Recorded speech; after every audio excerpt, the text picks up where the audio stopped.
being a woman and my Asian culture, we usually don't talk about our feelings or Hmm. show them. It's usually seen as a sign of weakness.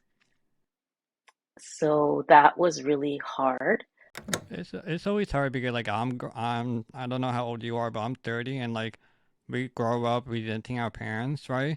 And then like the older I get, the more I realize I'm becoming them, and it kind of like, Yeah, oh no, shit.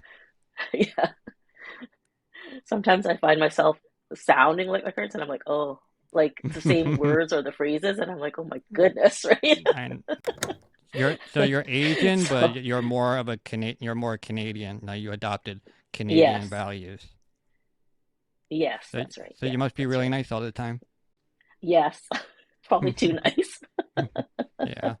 I experienced living in Canada because I don't know Canada Mhm. with the Asian population, so I'm assuming it's a very small population. So were you just surrounded by the white people all the time, I guess? Or were you in a Asian, I guess, neighborhood or town or Too Chinese when I was with the white folks, mm-hmm. and then I was not Chinese enough with the Chinese people. So I Okay. just didn't fit in either way, right? Mm. Yeah. So had you known earlier that you had this condition, do you think it would have changed you, or do you think it would have been better? And we had this discussion, and I thought, you know what, maybe it wouldn't have been good to know earlier, because if I had known earlier, I probably would have been, maybe I wouldn't have accomplished all the things that I did accomplish when I was younger. Like Yeah. what triggered you to get diagnosed then? Like what would like hey, like try to let figure out why I am not being able to see, I guess, the same way everybody else does. Yeah. Well, what happened was in my late 20s, I decided to get laser eye surgery. Let me send you to the retina specialist. So I went, and she really listened to me. And she goes, and I said to her, I don't know, maybe I'm going crazy, right? And she goes, no, I believe you. I don't think you're going crazy. Let's send you for some tests. It seemed like nothing can stop you. I think I've always been a really hard worker. I've always wanted to prove myself. I think that's part of it, because I know something's going on. I want to prove myself even more, and that's the driving thing behind me. Well, how did you feel when you got diagnosed? Because you mentioned that you got a job that same day. So, like, what were you relieved Yeah, about it, or were you like got into a depression bit about it? terrible, terrible headache that has really never gone away, that I still have to this day. It's managed better now, but it is always there. It's always at a pain 4 or 5. That's what stopped me from working, not my vision, but chronic illness, NDPH. And it put me on, I couldn't get out of bed for like 8 months. Hello, welcome to my podcast, Two Mic One Joe Stooch. I am Joe Stooch. I'll be giving a mic to Anne. Anne is an impaired storyteller. She had Cone Rod Dystrophy.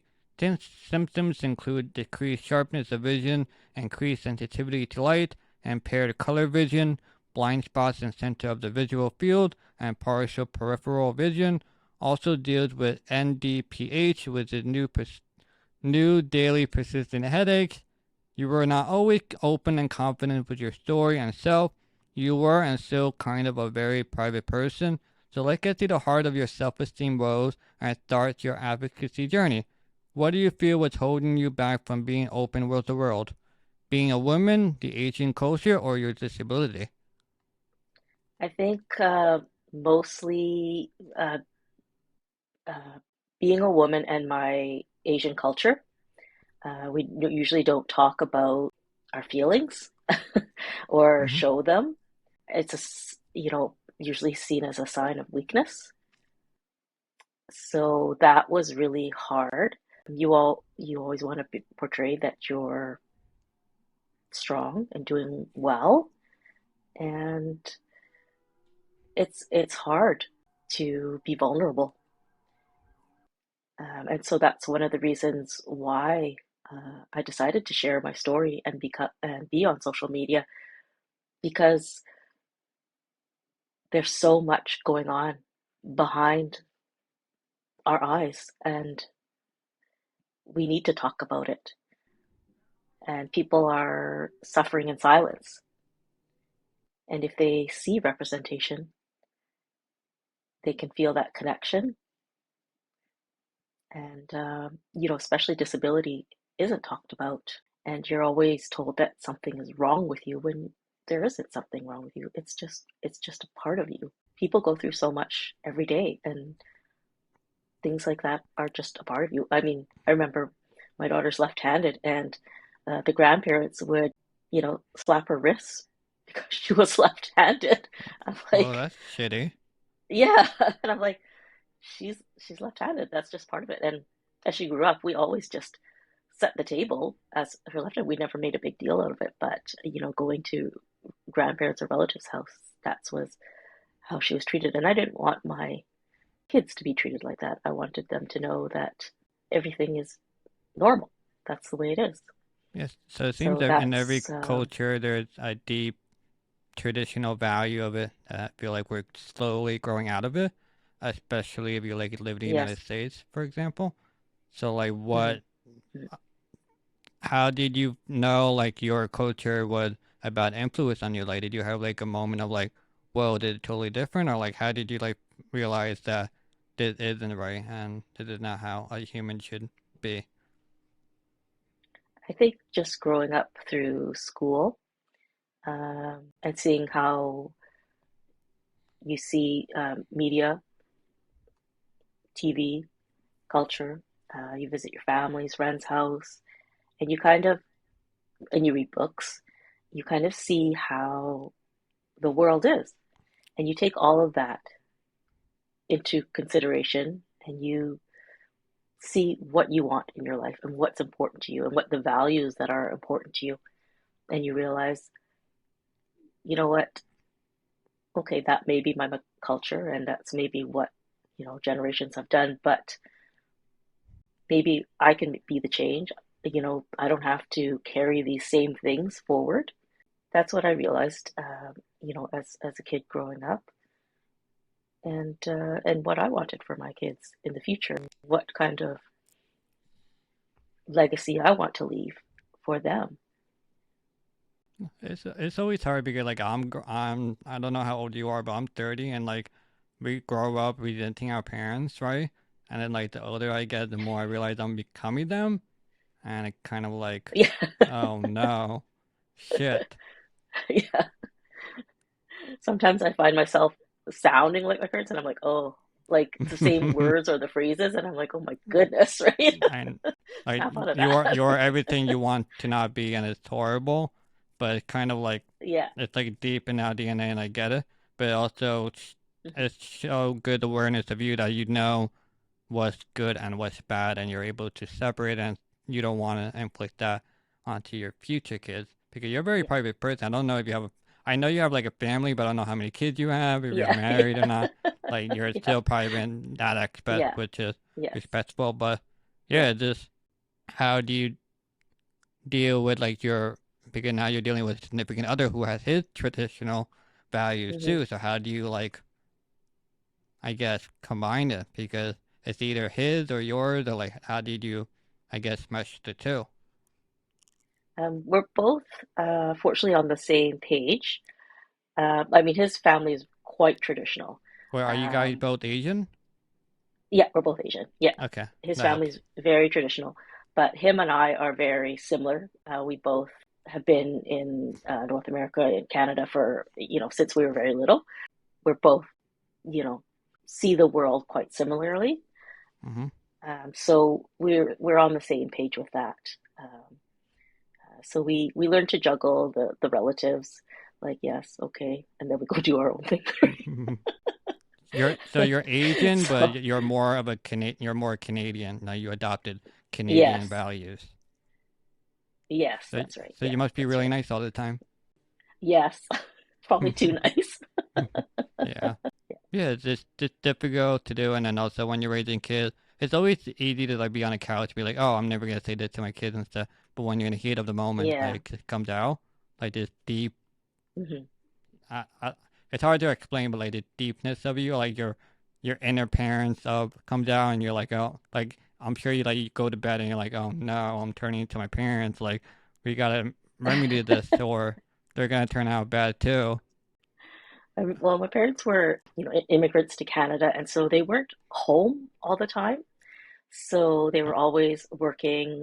So, for me as a parent, I wanted to be more around for my kids a Okay. lot, be available for them, after school. I wanted to be that Canadian parent. I wanted to be, home for cookies and, uh, be there Hmm. for their sports activities. So that's the kind of parent I wanted to be. So more involved in their lives, not helicopter parent for sure, not a lawnmower parent, but I definitely wanted to be around for them. So definitely different parenting styles. I think my parents didn't even know what I was doing, most of the time. So I like had free reign. Okay. So, but I mean, yeah, yeah, you turned out fine, I guess, and you're yeah, doing like you have a new family, and I'm gonna yes, assume your kids will turn out great too. yeah, yeah. So how's your experience like being in Canada? Because I don't know Canada Mhm. with the Asian population, so I'm assuming it's a very small population. So were you just surrounded by the white people all the time, I guess, or were you in a Asian, I guess, neighborhood or town or? Growing up when I was young, there was only two Asian families in my elementary school, so that was hard. But as I got older, the Asian population really increased, and Oh, you never there's left? many. No, no, No. no, Okay. no.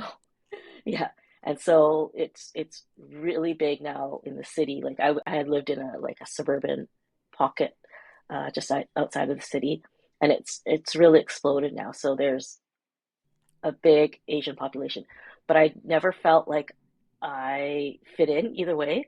I was either too Chinese when I was with the white folks, Mm-hmm. and then I was not Chinese enough with the Chinese people. So I Okay. just didn't fit in either way, right?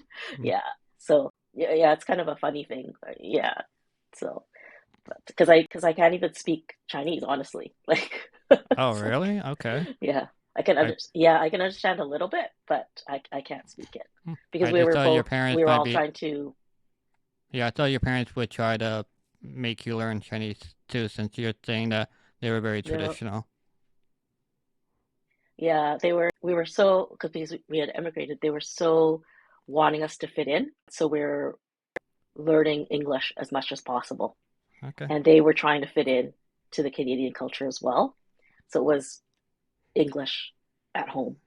And we I mean, ended up kind of at least they losing. were aware that they didn't want you to be ostracized even more. Yes, yeah, yeah, yeah. So But in so doing that, we kind of lost. Yeah, yeah, yeah. They let's did try to put add us in Chinese school, but yeah. yeah. Here, finish your thought, and then I'll go. Oh, they did put us in Chinese school, but then we didn't. They always spoke Chinese, and we didn't understand what they're talking about. So, and we didn't grasp a whole lot out of it. That's why I can understand a little bit. I can write a little bit, but I can't hold serious conversations. Yeah, Well, I'm glad you speak English so we can talk. yeah, yeah. So like let's add your disability to the mix because Hmm. that's a big that could be a big what's the word I'm trying to put? A big wrench in your plans of how people see you. So like has your Yes. disability ever been a topic of exclusion from things growing up? Not so much. What what the problem was is because I always kind of had a feeling that I had something wrong with my vision, Mm-hmm. but because I, as a child, didn't know any better, and I struggled, and my parents were always working, and they just assumed that whatever the doctors were telling them, they just went with it. They weren't Their English wasn't so good that they could push to Mm-hmm. figure out more what was wrong. So nothing really got further checked. So I just went through school, continually, getting thicker and thicker glasses, just not really doing so well, but I just kind of, passing along and just figuring out how to do things.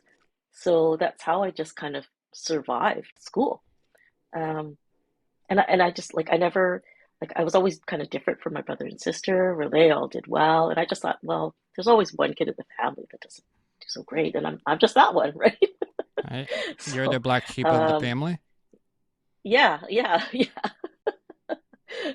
So I thought, okay, well, like, I didn't go to, university or anything like that. So I just thought, well, okay, right. That's me. But yeah, I think that's probably, the situation that I was in.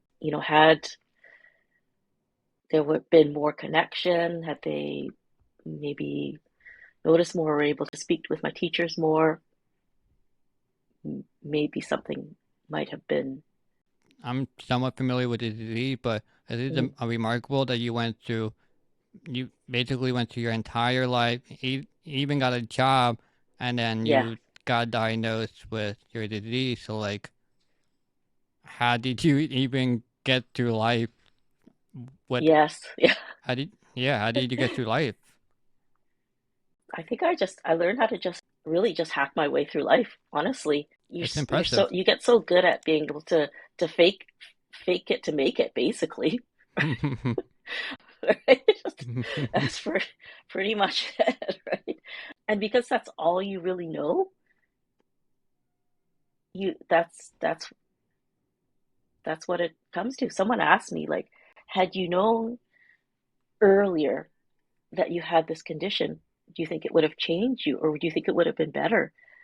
And, we had this discussion, and I thought, you know what, maybe it wouldn't have been good to know earlier, because if I had known earlier, I probably would have been, maybe I wouldn't have accomplished all the things that I did accomplish when I was younger. Like I went through life and kept pushing to work hard. Like I learned or found techniques to make things work for me, and without anybody really realizing it. And I actually used a lot of muscle memory Hmm. to figure out things. Like, I mean, I worked at like McDonald's, for example, and like, you kind of, memorize where things are, and basically like a dance or an orchestra. Like, it's like, okay, I know this, I'm going this way, and this way, I'm going this way to pick up this. Like, it's just like muscle memory to memorize everything, right?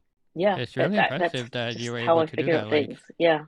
Like you had an anchor like kind of behind you for basically your entire life, where you could have been like holding Yeah. the anchor and help you a little more. So it's really impressive. Hmm. Like, Yeah. what triggered you to get diagnosed then? Like, what would like, hey, like try to let figure out why I am not being able to see. I guess the same way everybody else does. Yeah.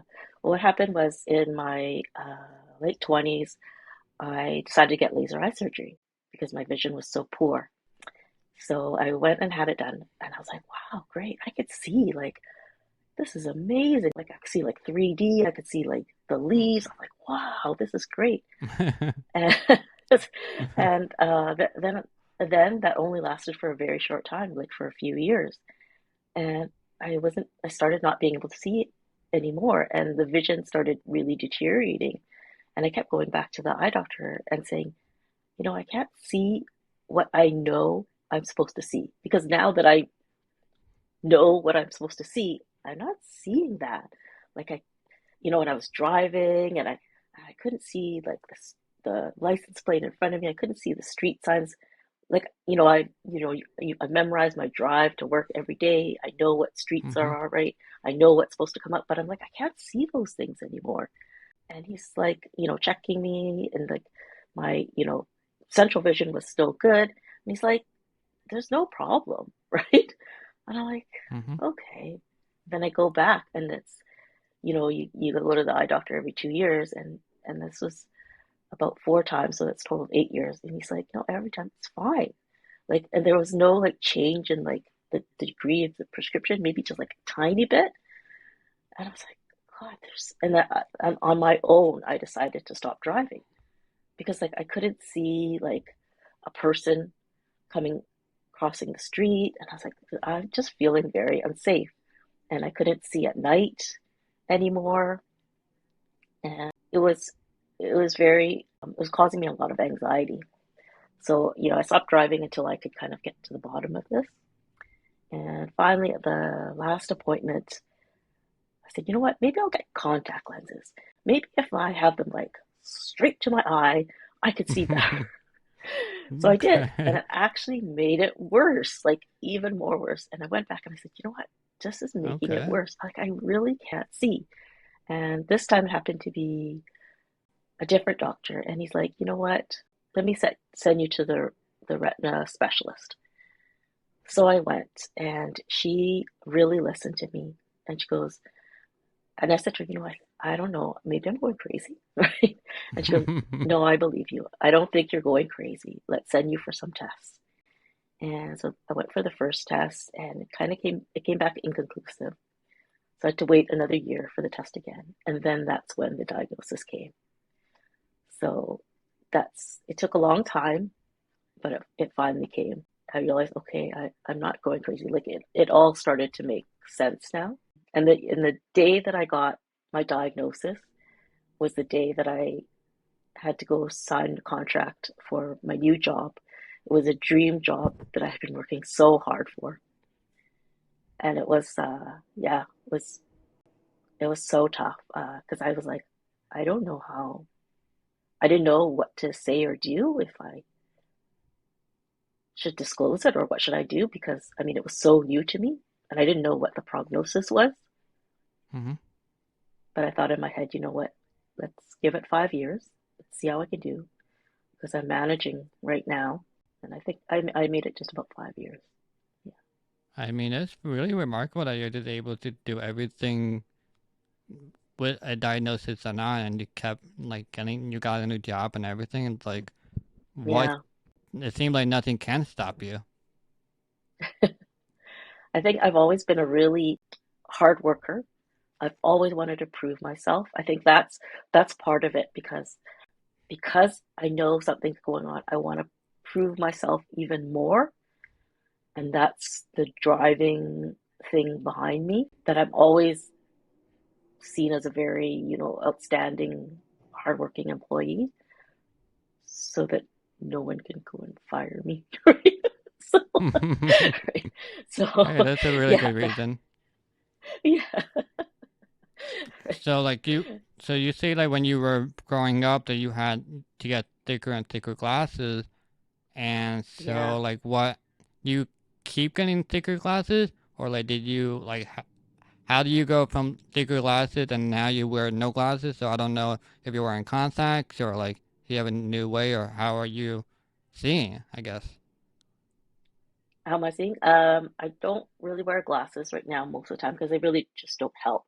But I do have sunglasses with a little bit of prescription with them, because I'm really sensitive to light, more so because of the NDPH and the headaches.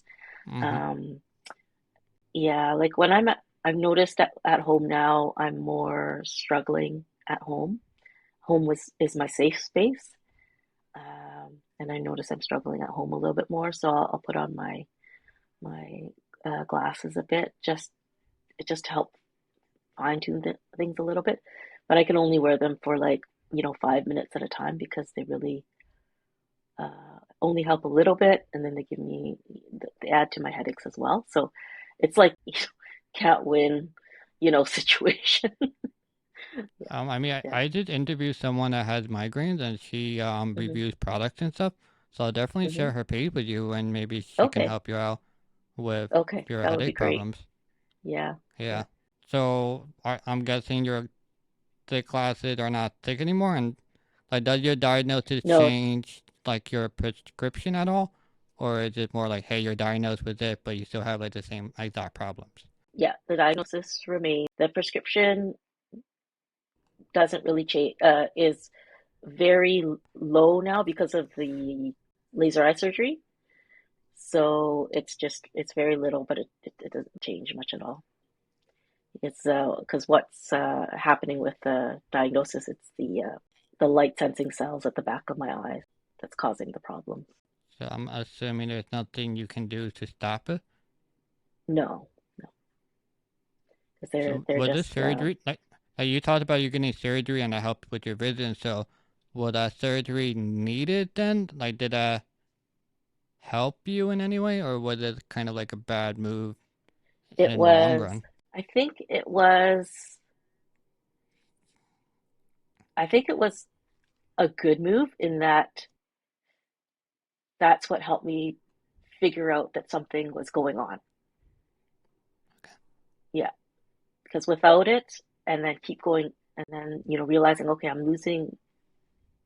I'm not, realizing I'm okay. I have this great vision, but I'm not seeing the things I'm supposed to see, and that was where that's what's the cells at the back of the eye that are dying.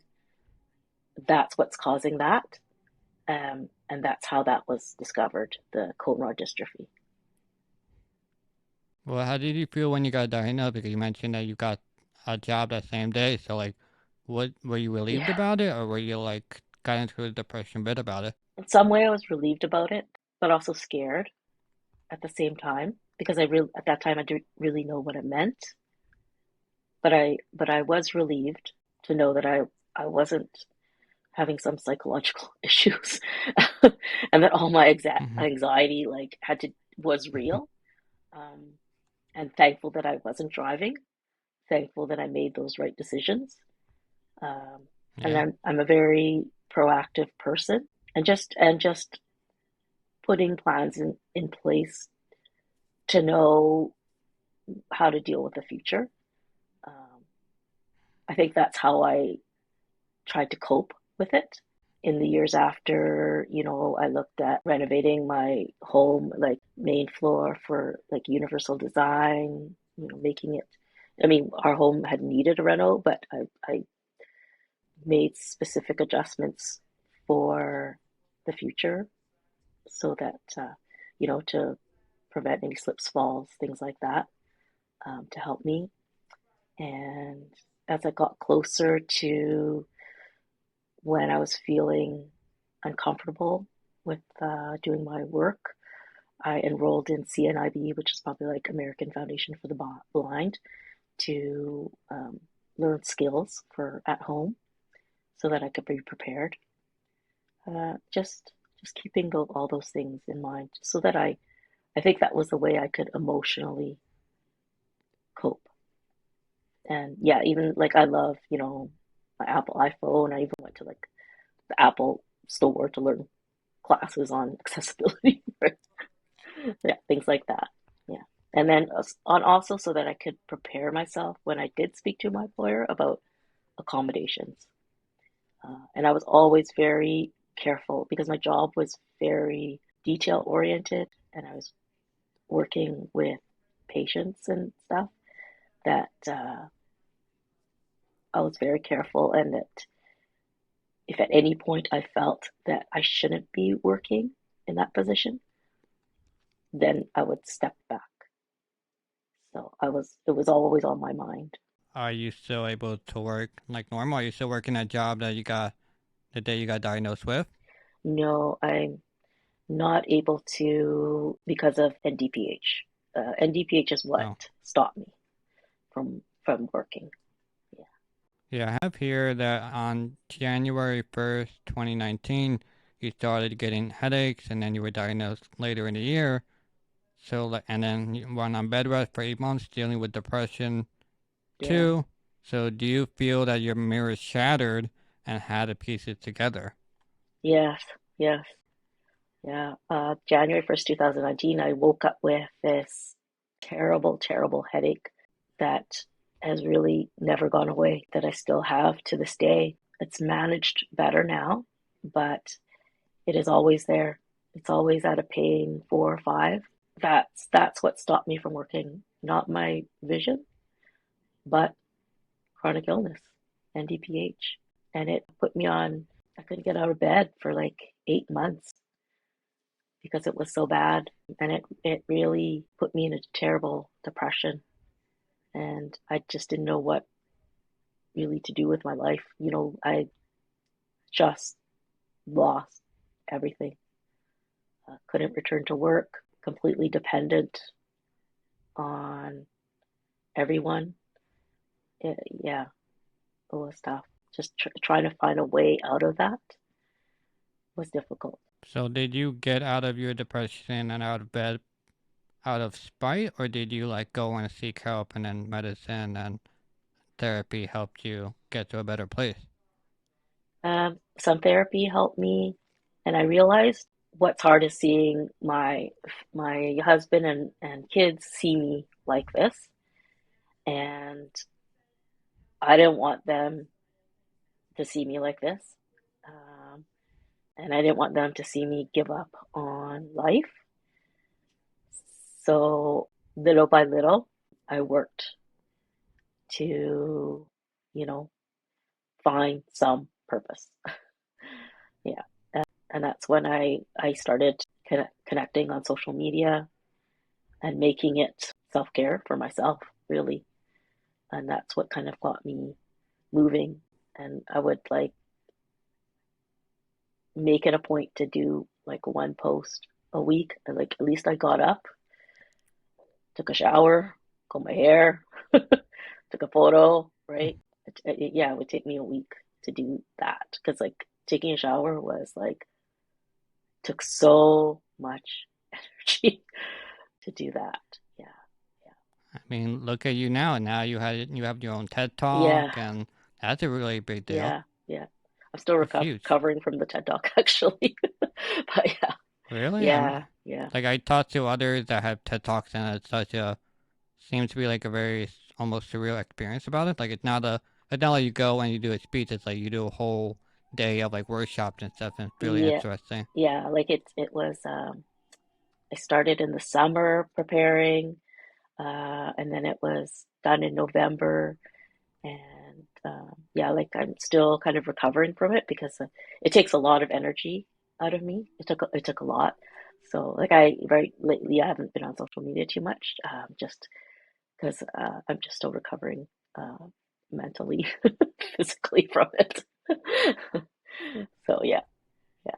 But No, yeah, I I have mean it's to a like great opportunity. You can't yeah. say no to that. No, no, no, no. You can't say no to it. It's been really fantastic, and I'm so proud of myself for saying yes to it and being able to do it.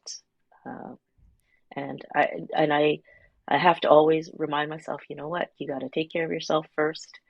Um, you know, if lean into the tiredness. If you're tired, you're tired. You know what? That's okay, right? You're your own boss. It's okay. I mean, the only person that knows your body best is you. Yeah, yeah, exactly. So before I take the mic away from you, is there anything you want to say, promote any words of wisdom, the winning lottery numbers? The mic is all yours. Uh, I just want to say, you know, everybody has a story, and you can write your own story, and always be you, and be open to awareness and education when we all lead with kindness. It's just a better world out there. All right. Thank you so much, Anne, for giving me your time and expertise. Thank you, everyone, for listening and watching, and I'll see everyone next time. Bye.